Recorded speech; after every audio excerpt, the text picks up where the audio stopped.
Namage, we experience suffering or misery whenever there's something other. Nannan bit bere suffering is. If there's something other than me, there is suffering. Okay, that you have noticed. When your friends are there, which all belong to me, I am feeling peaceful. But the moment some stranger comes, there's restlessness. Okay, so is there a solution where everything is I?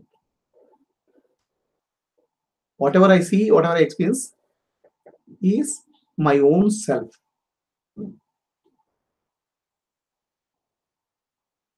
If that is there, then the problem is gone.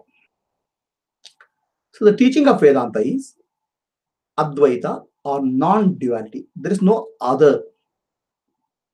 Okay. There is only consciousness, and you are that consciousness.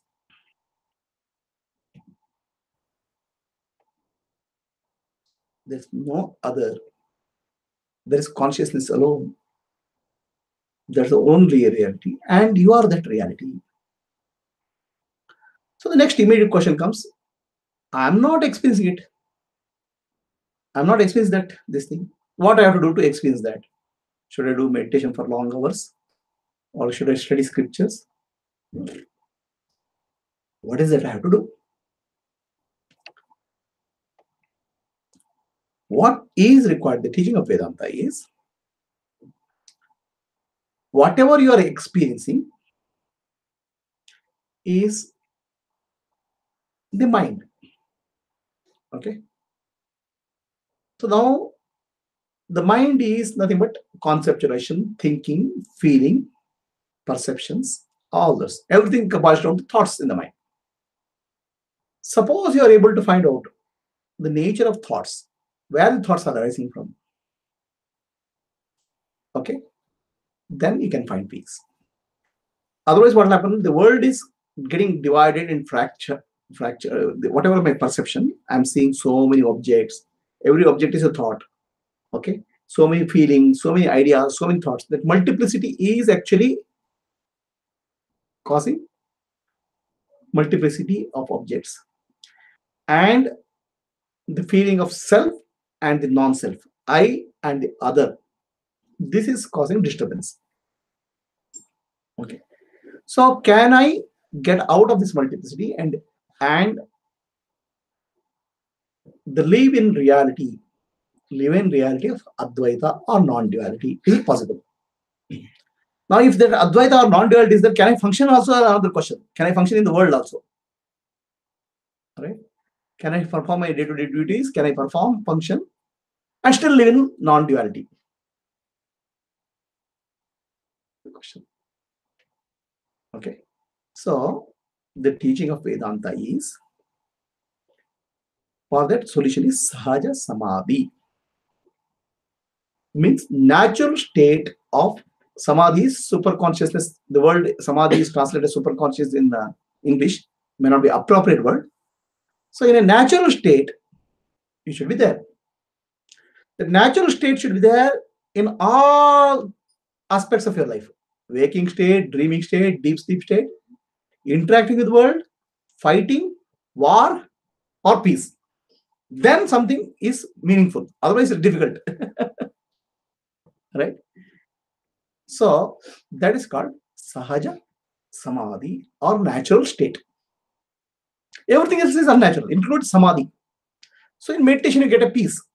That is a temporary peace. It is not Sahaja. Right? Some people do a lot of Samadhi, different types of Samadhi, Nirvikalpa Samadhi or Savikalpa Samadhi, different type of Samadhi. The peace is there for a certain duration. It is not Sahaja. What is Sahaja or natural is there all the time, everywhere. Okay. So that is Sahaja Samadhi, natural state. How do you get that? To get to that, we have to What is stopping you, or is what is blocking your experience of peace, is your mind. Lot of thoughts in the mind, I am disturbed. Mind becomes silent and peaceful. How to make mind silent naturally, peacefully? Mind, you have to inquire into the nature of mind. When I say you, who has to inquire into the nature of mind? You have to use, you means whatever you are, you have to use the mind itself to inquire into the nature of the mind. Nobody else. Once you inquire into the nature of the mind, the wrong assumption of the mind, if they have to uncovered, and once wrong assumptions are uncovered, okay, there's a possibility that mind becomes silent, peaceful. That's all. Now, this peace is not temporary or unnatural. Okay, understand? It doesn't come and go because you are inquiring into the nature of your own mind. Who is inquiring? Mind. So, the inquiring into the nature of the mind by the mind, is it possible? Can thief catch a thief? A policeman is required to catch a thief. A thief cannot catch a thief. Mind itself, if you consider as thief, what type of thief? He has stolen your peace. Then, how can you use a thief to catch a thief? Is the other question. So, this is where the concept of Vedanta or teaching of Vedanta is.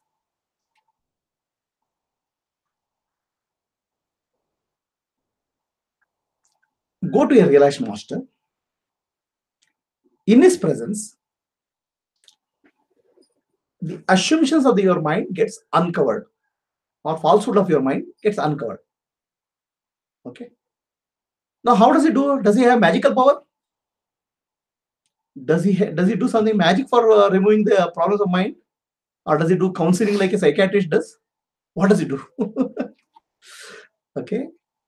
There's nothing called magical. It's only logical power. The power of logic, what the master uses. Okay. The logic is, there are two types of logic. The logic which you can apply related to objects of the world. Okay. And logic which can uncover the assumptions of the mind. The mind takes some decision based on the assumptions. For example, I see a smoke. Then I say naturally there's fire.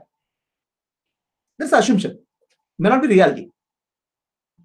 Now, if I show the mind that there is a situation where there's a smoke but there's no fire, then that assumption gets removed.